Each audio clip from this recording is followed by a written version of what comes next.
День работника налоговых органов Российской Федерации. Дата для проведения этого праздника была выбрана не случайно. 21 ноября 1990 года указом президента страны была образована Государственная налоговая служба России. А в 1998 году она преобразовалась в Министерство по налогам и сборам. В нашем городе налоговая инспекция появилась в 1990 году. Возглавил ее Василий Трофимович Каплин.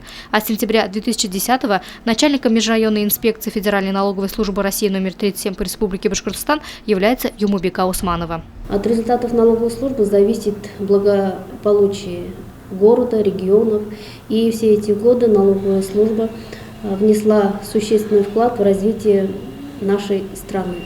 Достижение службы, безусловно, это результат, неоценимый вклад множества сотрудников, которые работают в интересах нашего государства.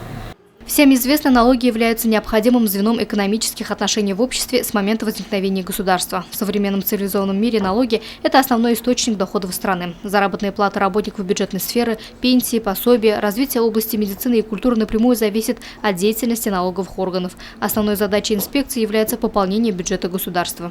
Моя работа заключается именно проверкой камеральной проверкой налоговой декларации, анализом представленной декларации и проверкой.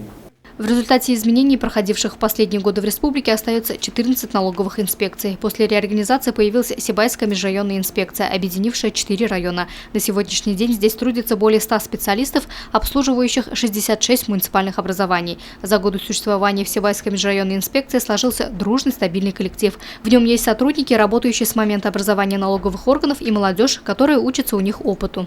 Данная работа мне нравится. Работаю в отделе камеральных проверок, то есть в секторе физических лиц. Занимаюсь исчислением сумм налогов с земли, имущества, транспорта. Камеральные выездные проверки, юридическое сопровождение, кадровое обеспечение. Налоговая инспекция – это механизм, выполняющий множество функций, начиная от начисления и заканчивая подготовкой необходимых процессуальных документов по судебным делам. Отдел поделен на два сектора. Это отдел урегулирования задолженности и отдел обеспечения процедуры банкротства. То есть мы ведем банкротные дела сопровождения, а отдел урегулирования задолженности занимается непосредственно взысканием задолженности с налогоплательщиков. Сегодня налоговое законодательство периодически меняется и адаптируется к новым условиям, что требует от инспекторов мобильности и быстрого реагирования на все происходящее. Вот уж где народная мудрость «век живи, век учись» применима как нельзя кстати. Луиза Мустафина, Альфия Янчурина, Радмир Исенгулов, Гульгина Раскильзина, телекомпания СТВ.